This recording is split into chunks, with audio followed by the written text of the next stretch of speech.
الحمدللہ رب العالمین والعاقبۃ للمتقین الصلاۃ والسلام علی سید الانبیاء والمرسلین۔ محترم سامعین، خانقاہ بیت السالکین کی طرف سے السلام علیکم ورحمۃ اللہ۔ محترم سامعین، ایسے ہمارے بہن بھائی جن کے گردے میں پتھری ہے یا پتے میں پتھری ہے اور بہت تکلیف میں وہ رہتے ہیں، ان کے لیے یہ بہترین عمل ہے۔ آپ نے کرنا کیا ہے، اول اور آخر درود شریف پڑھنی ہے۔ سورۃ البقرہ کی آیت نمبر 74 ہے، اول اور آخر درود شریف پڑھنی ہے۔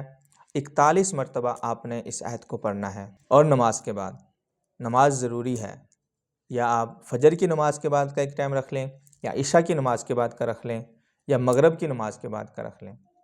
2 مرتبہ آپ نے یہ دم کرنا ہے پانی پر اور مریض کو پلانا ہے، انشاءاللہ تعالی مریض صحت یاب ہو جائے گا۔ آیت سن لیں، سورۃ البقرہ کی آیت نمبر 74 ہے۔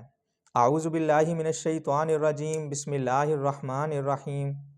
وَإِنَّ مِنَ الْحِجَارَةِ لَمَا يَتَفَجَّرُ مِنْهُ الْأَنْهَارُ وَإِنَّ مِنْهَا لَمَا يَشَّقَّقُ فَيَخْرُجُ مِنْهُ الْمَاءُ وَإِنَّ مِنْهَا لَمَا يَهْبِطُ مِنْ خَشْيَةِ اللَّهِ وَمَا اللَّهُ بِغَافِلٍ عَمَّا تَعْمَلُونَ۔ اس آیت کو آپ نے 41 بار پڑھ کر پانی پر دم کر کے مریض کو پلانا ہے، انشاءاللہ تعالی اللہ تعالیٰ کے فضل و کرم سے صحت یاب ہو جائے گا۔ فی امان اللہ، السلام علیکم ورحمۃ اللہ۔